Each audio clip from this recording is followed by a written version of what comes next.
যাই হোক, বিমান বাহিনী প্রধান সেদিন রাজি হলে ব্ল্যাকআউটের সময়টা আরও ভয়ঙ্কর হতে পারত।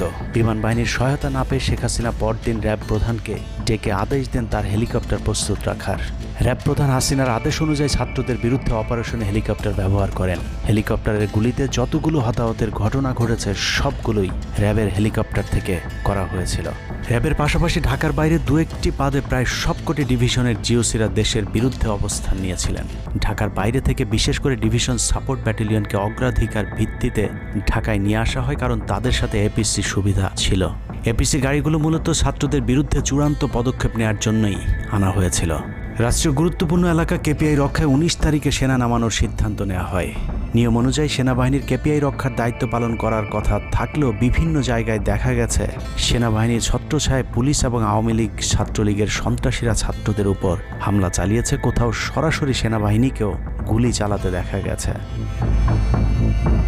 এর মধ্যে ঢাকার 46 পদাতিক ডিভিশনের ইনফ্যান্ট্রি ব্রিগেডের ইউনিটগুলো ঢাকার প্রাণকেন্দ্রগুলোতে ছাত্রদের উপর সবচেয়ে বেশি দমন পীড়ন চালিয়েছে। অনুসন্ধানে 19 থেকে 23 জুলাই পর্যন্ত গণহত্যার সাথে জড়িত সেনাবাহিনীর কয়েকজন অফিসারের নাম উঠে এসেছে, যারা এখনও পর্যন্ত গুরুত্বপূর্ণ সব পদে বহাল আছেন, যা ডক্টর মোহাম্মদ ইউনূস সরকারের জন্য অত্যন্ত বিপজ্জনক। কতটা বিপজ্জনক সেটা বোঝার জন্য আন্দোলনের সময়টাতে ওই অফিসারদের ভূমিকা কী ছিল সেটা একটু দেখে আসি। আন্দোলনের সবচেয়ে বেশি রক্তক্ষেকো ছিলেন বিজিবির ডিজি মেজর জেনারেল আশরাফ। সূত্র জানিয়েছে, ভারতীয় নাগরিকদের বিজিবির পোশাক পরিয়ে মাঠে নামিয়েছিলেন বিজিবির এই মহাপরিচালক।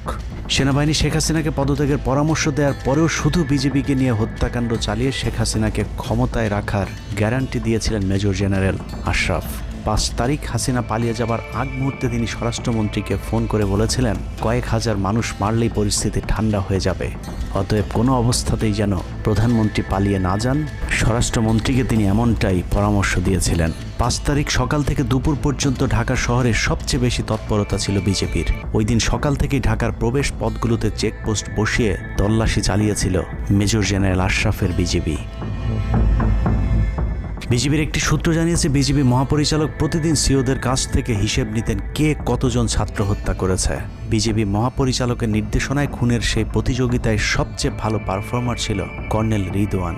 সূত্রের মতে, ছাত্র আন্দোলনে বিজিবি অন্তত 500 শিক্ষার্থীকে গুলি করে হত্যা করেছে। বিজিবি প্রধান এবং রিদওয়ানের মতো তার অনুগত অফিসারদের জেলে থাকার কথা, কিন্তু তারা এখনও গুরুত্বপূর্ণ সব দায়িত্ব পালন করে যাচ্ছে। আর মেজর জেনারেল আশরাফ এখন পর্যন্ত বিজিবি প্রধানের চেয়ারেই বসে আছেন। হত্যাকাণ্ডের বেশিরভাগই জড়িত ছিল বগুড়ার 7 ইস্ট বেঙ্গল। রহস্যজনক কারণে 7 ইস্ট বেঙ্গলকে এখনো পর্যন্ত বগুড়ায় ফেরত না পাঠিয়ে ঢাকাতেই রাখা হয়েছে। মেজর জেনারেল ফেরদৌস হাসান সেলিম, যার মা ছিলেন হাসিনার অত্যন্ত ঘনিষ্ঠ বান্ধবী। ফেরদৌস সেলিম শেখ হাসিনাকে ফুপু বলে ডাকতেন। 27তম বিএমএ লং কোর্সের এই অফিসারের পাসিং আউটে শেখ হাসিনা নিজে উপস্থিত ছিলেন, যদিও হাসিনা তখন বিরোধী দলীয় নেত্রী ছিলেন।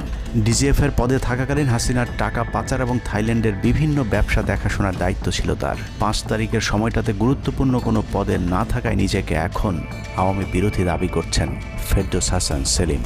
ভয়ঙ্কর বিষয় হচ্ছে, ডক্টর মোহাম্মদ ইউনূসকে ভুল বুঝে ইউনূসের মিলিটারি সেক্রেটারি পদে বসে সব কুটচাল চলে যাচ্ছেন মেজর জেনারেল ফেরদৌস হাসান।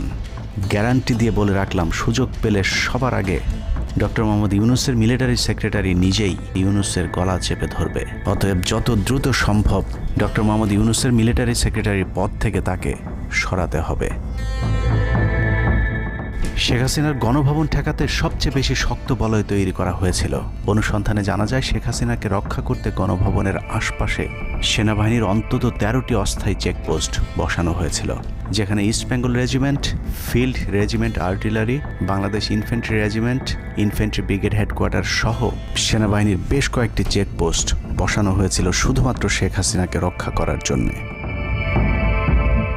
সেনাবাহিনীর এসব আর্মি অফিসারদের সম্মিলিত অপারেশনে ছাত্রদের উপর চালানো হয়েছে নির্মম নৃশংস হত্যাযজ্ঞ। কিন্তু এই হত্যাকাণ্ডই সেনাবাহিনীর ভেতরে থাকা দেশপ্রেমিক অফিসারদের বিবেকের দরজা খুলে দিয়েছিল।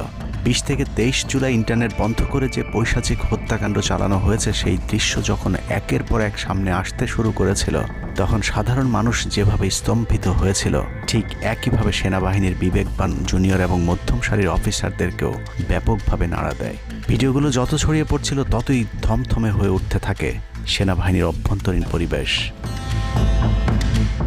27 তারিখ প্রাপ্ত গোয়েন্দা তথ্যের ভিত্তিতে সেনাপ্রধানকে জানানো হয় পরিস্থিতি নিয়ন্ত্রণের বাইরে চলে যাচ্ছে। কোনো অবস্থাতেই প্রধানমন্ত্রীকে ক্ষমতায় রেখে পরিস্থিতি নিয়ন্ত্রণ করা